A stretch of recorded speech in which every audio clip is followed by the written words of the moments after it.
নমস্কাৰ প্ৰিয় ছাত্ৰসকল, আজি আমি অষ্টম শ্ৰেণী অনুশীলনী 1.1 2 নম্বৰ প্ৰশ্নসমূহ সমাধান কৰিম। 2 নম্বৰত দিয়া আছে যোগাত্মক বিপৰীত সংখ্যাবোৰ লিখা। ইয়াৰ আগত আমি এটা কথা মন কৰিবলগীয়া হয় যে দুটা সংখ্যাৰ যোগফল শূন্য হ'লে সংখ্যা দুটাৰ এটা আনটোক যোগাত্মক বিপৰীত বুলি কোৱা হয়।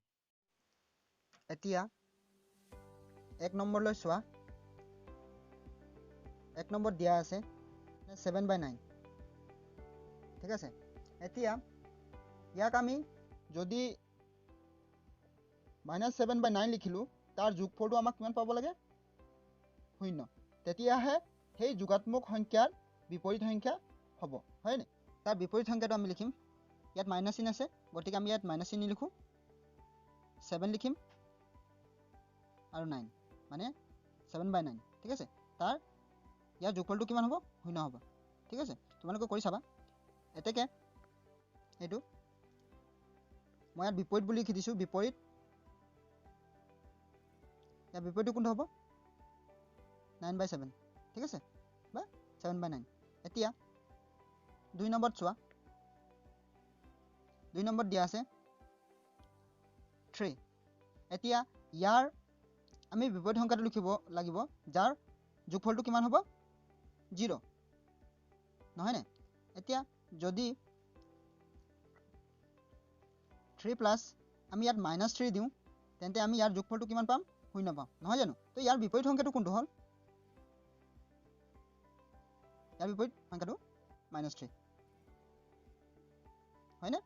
এতিয়া আকৌ 3 নম্বৰলৈ চোৱা। 3 নম্বৰত দিয়া আছে -2, 8। ইয়াক আমি কেনেদৰে লিখিম?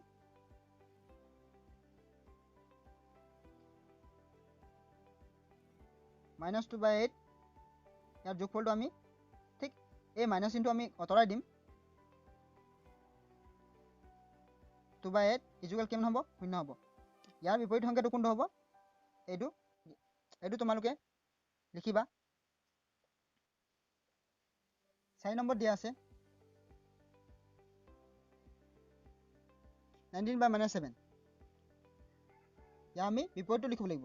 এতিয়া ইয়াৰটো আমাৰ 0 ওলাব লাগিব। চ' গতিকে আমি এই মাইনাছ চিনটো আঁতৰাই দিম। ইয়াত প্ৰথমতে আমি ইয়াৰ যোগফলটো দিওঁ, 19 -7। ইয়াৰ যোগফলটো দিম আমি, যোগফলটো 7/19। তো ইয়াৰ সমান আমি কিমান পাম? 0 পাম। চ' ইয়াৰ বিপৰীত সংখ্যাটো কোনটো? এইটো। ঠিক আছে, এতিয়া চোৱা, যোগাত্মক বিপৰীত সংখ্যা যিকোনো ক্ষেত্ৰত -3 থাকিলে আমি তাৰ বিপৰীতটো লিখিম। যিকোনো সংখ্যা আমাৰ তাৰ বিপৰীতটো সংখ্যা লিখি আমি তাৰ যোগফলটো কিমান পাব লাগিব? আমাক 0। তেতিয়াহে আমাৰ এই সংখ্যাটোৰ যোগাত্মক বিপৰীত বুলি কোৱা হয়। ঠিক আছে, এতিয়া 5 নম্বৰত যদি -a/c প্লাছ a/c, ইয়াৰ যোগফলটো কিমান হ'ব? 0। ঠিক আছে, এতিয়া ইয়াৰ বিপৰীত সংখ্যাটো কোনটো? এইটো। ঠিক আছে, এতিয়া 3 নম্বৰলৈ চোৱা যে -20/11 আৰু 5/6 ইয়াৰ যোগাত্মক বিপৰীত সংখ্যা লিখিব লাগিব। চ' গতিকে প্ৰথমতে আমি -20/11 চাওঁ। ইয়াৰ আমি বিপৰীত সংখ্যাটো লিখিম। ঠিক আছে, যিহেতু ইয়াৰ বিপৰীত সংখ্যাৰ আমাৰ যোগফল কিমান পাব লাগিব? 0। ইয়াৰ বিপৰীতটো আমি মাইনাছ চিনটো আঁতৰাই দিওঁ। 20/11, যাৰ যোগফল কিমান হ'ব? 0। ঠিক আছে, এতিয়া ইয়াৰ আমাৰ বিপৰীত সংখ্যাটো কোনটো? এইটো। চোৱা, 5/6ৰ আমাৰ বিপৰীত সংখ্যাটো লিখিবলৈ কৈছে। আমি ইয়াৰ বিপৰীত সংখ্যাটো কি লিখিম? ইয়াত একো চিন নাই, চ' গতিকে আমি ইয়াৰ বিপৰীতটো লিখিম। আমি -5/6 ইজুকেল কিমান হ'ব? 0 হ'ব। এই সংখ্যা দুটাৰ বিপৰীত সংখ্যা হৈছে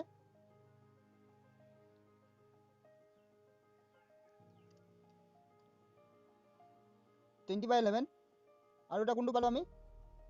-5/6। এই দুটা বিপৰীত সংখ্যা। ঠিক আছে, এতিয়া 4 নম্বৰ প্ৰশ্নটোলৈ আহা। 4 নম্বৰত কোৱা হৈছে যে গুণাত্মক বিপৰীত সংখ্যা লিখা। প্ৰথমতে আমি এটা কথা জনা উচিত, দুটা সংখ্যাৰ পূৰণফল 1 হ'লে সংখ্যা দুটাৰ এটা আনটোৰ গুণাত্মক বিপৰীত বুলি কোৱা হয়। ঠিক আছে, প্ৰথম নম্বৰটো দিয়া আছে -13। ঠিক আছে, এতিয়া -13ক আমি ইয়াৰ পূৰণফল কিমান হ'ব লাগিব? 1 হ'ব লাগিব, তেতিয়া ইয়াৰ বিপৰীত সংখ্যাটো ওলাব, হয়নে? ওলাব লাগিব। এতিয়া দুটা সংখ্যা আমি এটা -13 আছে, ইয়াৰ পূৰণটো কিমান হ'ব? -13/1, তেতিয়া আমাৰ ইয়াৰ পূৰণফলটো কিমান হ'ব? 1 হ'ব। চ' গতিকে দেখা গ'ল যে ইয়াৰ বিপৰীত সংখ্যাটো আমি কোনটো পালোঁ? এইটো। চ' গতিকে ইয়াৰ বিপৰীত সংখ্যাটো কিমান হ'ব? -13/1। দুই নম্বৰ দিয়া হৈছে -4/9 ইনটু -2/7। এতিয়া চোৱা, ইয়াক আমি প্ৰথমতে তলৰ সংখ্যাবোৰ তলৰ লগত আমি পূৰণ কৰিম। 9 7 গুণ 63, 4 2 গুণ 8, পূৰণ কৰোঁতে মাইনাছে মাইনাছ কি হৈ যাব? প্লাছ হৈ যাব। চ' গতিকে আমি প্লাছ নিলিখোঁ। এতিয়া এই সংখ্যাটো 8/63, এই সংখ্যাটো আমি ইয়াক কৰি যাওঁ। ঠিক আছে, এই সংখ্যাটোৰ লগত আমি ইয়াৰ লগত কৰোঁ, পূৰণ কৰি চাওঁ। 4/9 ইয়াৰ লগত আমি এই সংখ্যাটোৰ লগত আমি কৰি চাওঁ 8/63। ঠিক আছে, ইয়াক আমি পূৰণফলটো কৰা সময়ত আমি কি কৰিব লাগিব যে এই সংখ্যাটো আমি লুটিয়াই দিওঁ। ঠিক আছে, সমান চিন এফালে লিখোঁতে আমি এই সংখ্যাটো লুটিয়াই দিওঁ। -4/9 এই সংখ্যাটো আমি লুটিয়াই দিলে কেনেকুৱা হ'ব? চোৱা, 63/8। ঠিক আছে, এতিয়া এই সংখ্যাবিলাক কটাকটি কৰোঁ। 9 7 গুণ 63, 4 2 গুণ 8, গতিকে ইয়াত আমি সংখ্যাটো কি পালোঁ? 7/-2 পালোঁ। আকৌ যদি এই সংখ্যাটোক আমি এই দ্বিতীয়টো সংখ্যাৰ লগত আমি পূৰণফল কৰোঁ, তেতিয়া আমি ইয়াৰ পূৰণফলটো আমি 1 পাম। কেনেকৈ পাম চোৱা, এতিয়া আমি এই সংখ্যাটো লওঁ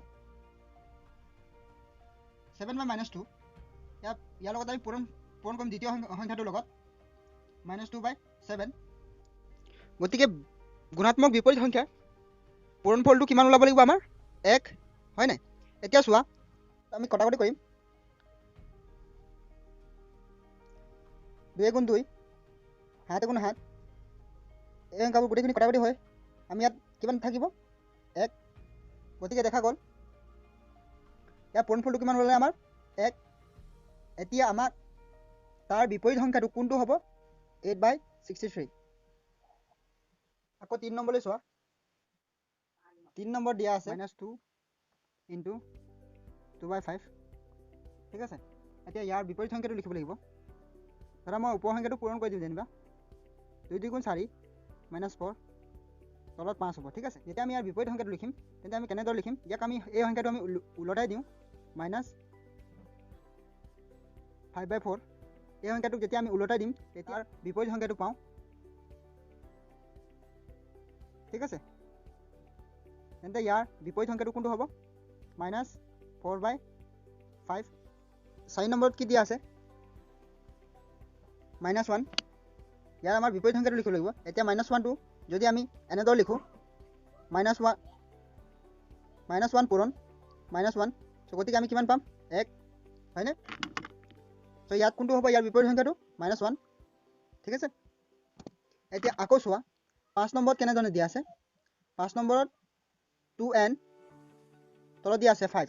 ঠিক আছে, ইয়াৰ আমাৰ বিপৰীত সংখ্যা লিখিব লাগিব। যিহেতু আমি ইয়াক লুটিয়াই লিখি দিম, কেনেদৰে লিখিম চোৱা, 2n তলত 5 লিখিলোঁ, ইয়াৰ লগত পূৰণ কৰিম, ইয়াক লুটিয়াই লিখিম। ওপৰত হ'ব 5, তলত হ'ব 2n। ঠিক আছে, ইয়াক কটাকটি কৰিলে আমি কিমান পাম? 1 পাম। ঠিক আছে, চ' গতিকে আমাৰ ইয়াৰ বিপৰীত সংখ্যাটো কি হ'ল? 5/2n, হয়নে? এতিয়া 5 নম্বৰত দিয়া আছে -1 2/3 ৰ গুণাত্মক বিপৰীত 5/3 হয়নে? যুক্তি দিয়া।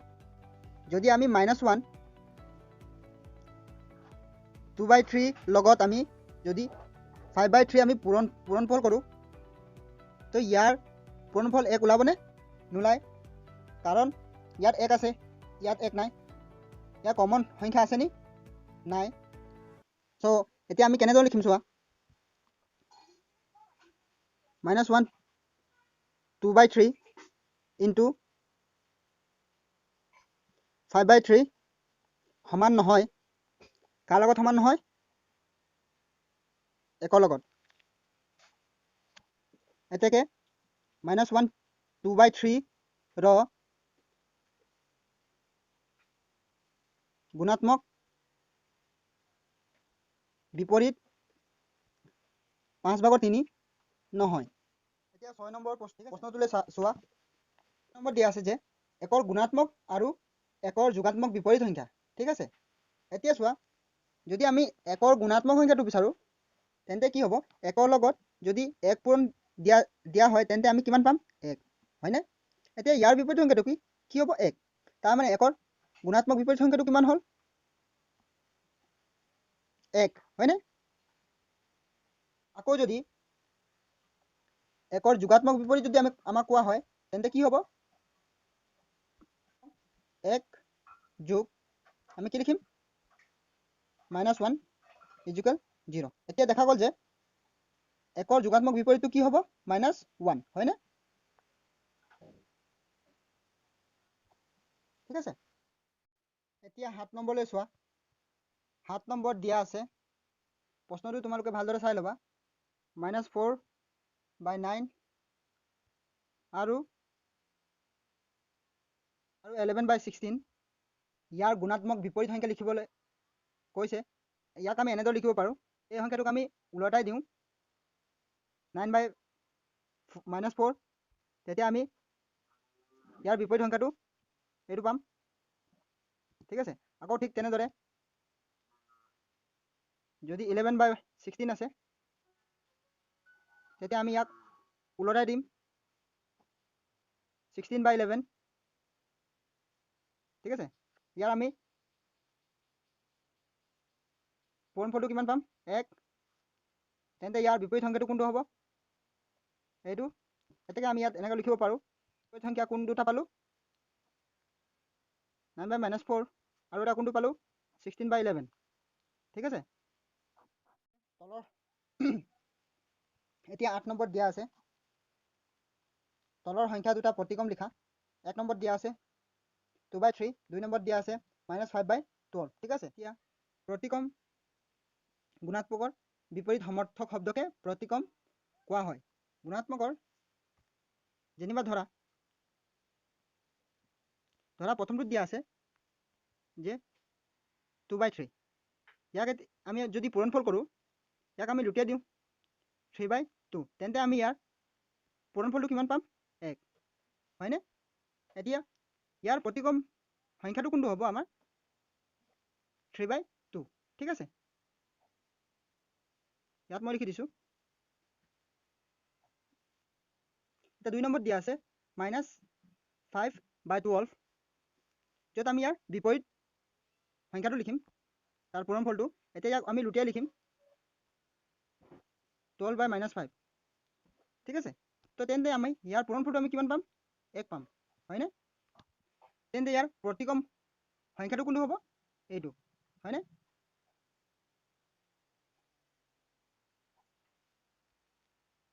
এতিয়া 9 নম্বৰত দিয়া আছে প্ৰতিক্ৰমৰ লগত একে হোৱা পৰিমেয় সংখ্যা কি কি? ঠিক আছে, ইয়াত ধৰা 1 আৰু -1। ঠিক আছে, এতিয়া ইয়াৰ কাৰণটো কি? যদি 1 এটা পৰিমেয় সংখ্যা, ইয়াৰ লগত আমি পূৰণফল কৰোঁ 1, তেন্তে আমি ইয়াৰ পৰিমেয় সংখ্যাটো কি পাম? 1, নহয়নে? আকৌ যদি -1, ই এটা পৰিমেয় সংখ্যা, আকৌ যদি -1ৰ লগত আমি -1, ইয়াৰ পূৰণফলটো কিমান পাম আমি? 1, হয়নে? এতিয়া চোৱা 10 নম্বৰ প্ৰশ্নত কি কোৱা হৈছে যে -25/26 কক কিহেৰে পূৰণ কৰিব লাগিব? আমি 5/13 প্ৰতিক্ৰমেৰে পূৰণ কৰিবলৈ কোৱা হৈছে। গতিকে এতিয়া আমাক কি কৰিব লাগিব যে -25/26 ইয়াক আমি প্ৰতিক্ৰমেৰে পূৰণ কৰিব লাগিব 5/13 ঠিক আছে ইয়াক আমি পূৰণ কৰোঁ আহা এতিয়া চোৱা ইয়াক পূৰণ কৰোঁতে আমি এই দ্বিতীয় সংখ্যাটো আমি ওলটাই দিওঁ ইয়াত কৈছোঁ চোৱা -25/26 এই সংখ্যাটো আমি ওলটাই দিওঁ 13/5 এতিয়া আমি ইয়াক কটাকটি কৰিম 5ৰে 25ক 5 বাৰ যাব 13ক 2ৰে যাব 2 13 26 আমি ওপৰ সংখ্যাটো কি পালোঁ এতিয়া ইয়াক কটাকটি কৰি আমি কি পালোঁ -2/5 হয়নে গতিকে -2/5 ই এটা হ'ল প্ৰতিক্ৰম সংখ্যা হয়নে -5/2 ইয়াৰ কি প্ৰতিক্ৰম